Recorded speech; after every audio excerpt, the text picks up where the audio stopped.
हनुमान चालीसा पढ़ते वक्त भूलकर भी ना करें ये 15 गलतियां। भगवान श्री राम के परम भक्त कहे जाने वाले संकट मोचन हनुमान घर घर में पूजे जाते हैं। बल और बुद्धि का आशीर्वाद देने वाले बजरंग बली की संकट में रक्षा करते हैं। भक्त हनुमान चालीसा और बजरंग बली का पाठ करके हनुमान जी की आराधना करते हैं। यूं तो हनुमान चालीसा मंगलवार और शनिवार को पढ़ी जाती है, लेकिन कुछ भक्त रोज हनुमान चालीसा का पाठ करते हैं। कहा जाता है कि हनुमान चालीसा का पाठ करने से संकट दूर होते हैं और साधक भयमुक्त होता है। इसके साथ साथ जातक पर बजरंग बली की कृपा बनी रहती है। इतना ही नहीं, हनुमान चालीसा का पाठ करने वाले पर भगवान राम और शिव पार्वती की भी कृपा बरसती। लेकिन कम ही लोग जानते हैं कि हनुमान चालीसा का पाठ करने के भी कुछ खास नियम हैं। ऐसी मान्यता है कि चालीसा के नियमित पाठ से भगवान प्रसन्न होते हैं और समस्त कष्टों से मुक्ति दिलाते हैं। हनुमान चालीसा में लगभग 40 चौपाइयां शामिल हैं। ऐसी मान्यता है कि यदि कोई व्यक्ति हनुमान चालीसा का पाठ करते समय सभी नियमों का पालन नहीं करता है तो उसे पूजा का पूर्ण फल नहीं मिल पाता है। अगर आप भी हनुमान चालीसा का पाठ करते हैं तो इन गलतियों को नज़रअंदाज नहीं करना चाहिए। लेकिन अगर आप लोग भी चाहते हैं कि भगवान हनुमान जी का आशीर्वाद आप लोगों पर हमेशा बना रहे तो इस वीडियो को एक लाइक करें, हमारे चैनल को सब्सक्राइब करें और कमेंट बॉक्स में जय बजरंग बली जरूर लिखें। नंबर 1, किसी बीच की चौपाई से पाठ शुरू करना।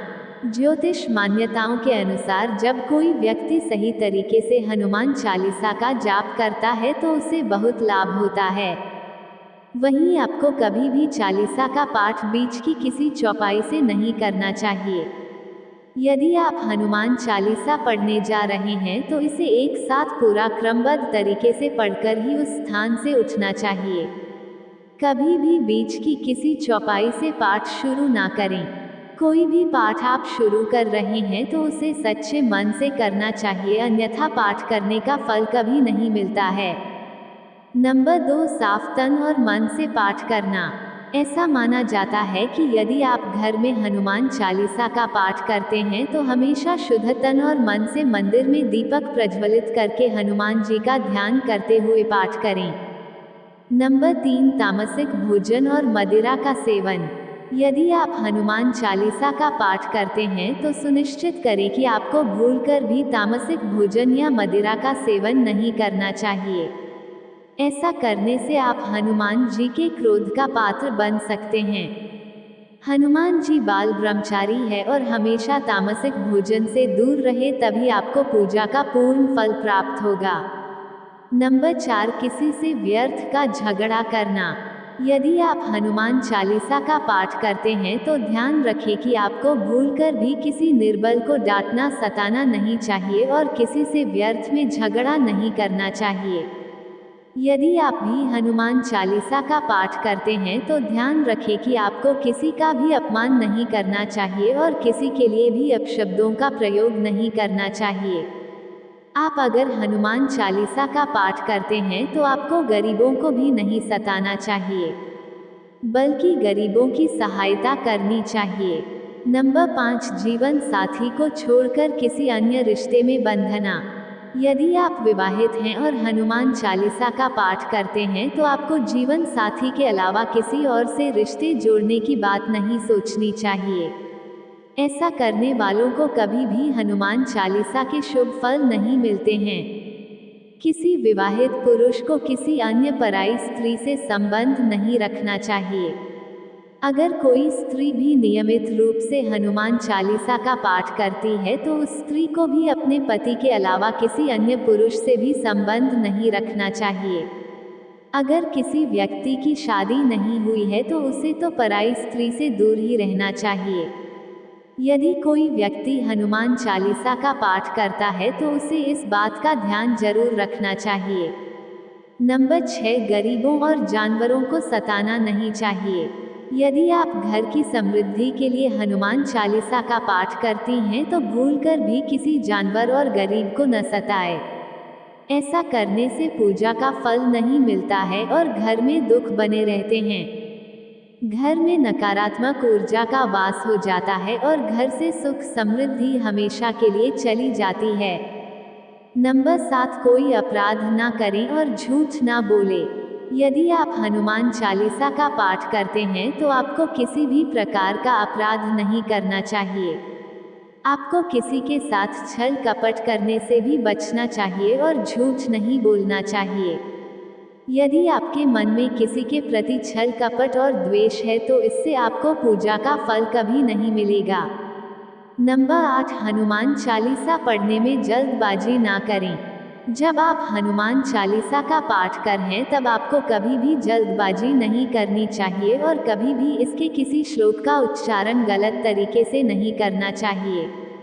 इसका पाठ हमेशा धैर्यपूर्वक करना चाहिए। नंबर 9, राम का नाम लिए बिना ना करें शुरुआत। सभी इस बात से परिचित हैं कि हनुमान राम जी के परम भक्त हैं, इसलिए भगवान राम का नाम लिए बिना हनुमान चालीसा की शुरुआत ना करें, वरना आप इसके फल से वंचित रह जाएंगे। नंबर 10, तन और मन रखें साफ। हनुमान जी और उनके इष्ट श्री राम के चित्र की स्थापना करें। इसके बाद उनके समक्ष जल से भरा पत्र रखें। कम से कम 3 बार से लेकर 108 बार तक चालीसा का पाठ करें। घर में हनुमान चालीसा का पाठ करते समय तन और मन दोनों साफ होना बेहद जरूरी है। नंबर 11, मन में ना लाए अनुचित ख्याल। हनुमान चालीसा का पाठ करते समय मन किसी भी प्रकार का अनुचित ख्याल नहीं आना चाहिए।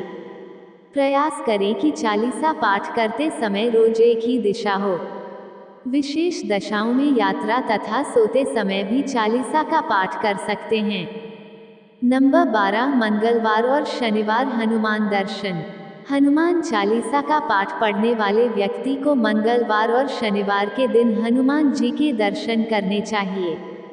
यदि मंगलवार और शनिवार के दिन भगवान हनुमान के सामने घी का दीपक जलाएं या फिर मंदिर जाकर हनुमान जी की प्रतिमा के सामने हनुमान चालीसा का पाठ करें।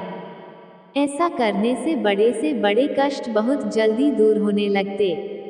साथ ही साथ हनुमान जी की कृपा जरूर होने लगती है और यदि व्यक्ति काफी व्यस्त है तो उस व्यक्ति को मंगलवार या फिर शनिवार में से एक दिन मंदिर जरूर जाना चाहिए। नंबर 13, साफ सुथरी जगह पर आसन लगाकर बैठकर हनुमान चालीसा का पाठ करें। हनुमान चालीसा पढ़ते वक्त तन के साथ साथ मन को भी शुद्ध रखें। चालीसा का पाठ करते वक्त दिल और दिमाग में कोई भी नकारात्मक विचार नहीं आने देना चाहिए। हनुमान चालीसा का पाठ करने वाले लोगों को मांस मदिरा का सेवन नहीं करना चाहिए। ऐसा करने से शुभ फल नहीं मिलता है। नंबर 14, ज्योतिष के अनुसार मंगलवार के दिन 3 बार पाठ करना बेहद शुभ माना जाता है। जब भी आप पाठ करें तो सबसे पहले एक पात्र में जल भरकर रख ले। उसके बाद जब हनुमान चालीसा का पाठ संपन्न हो जाए तो उस जल को ग्रहण कर ले। इससे आपको लाभ तो मिलेगा ही, साथ ही हनुमान जी भी जमकर अपनी कृपा बरसाएंगे। नंबर 15, सूतक काल।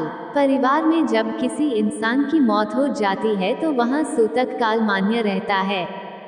जब तक ये सूतक काल रहता है तब तक हमें हनुमान जी सहित किसी अन्य देवी देवता की पूजा नहीं करनी चाहिए।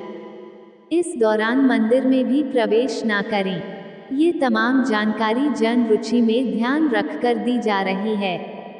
ज्योतिष और धर्म के उपाय और सलाह को अपनी आस्था और विश्वास पर आजमाएं। वीडियो का उद्देश्य मात्र आपको बेहतर सलाह देना है।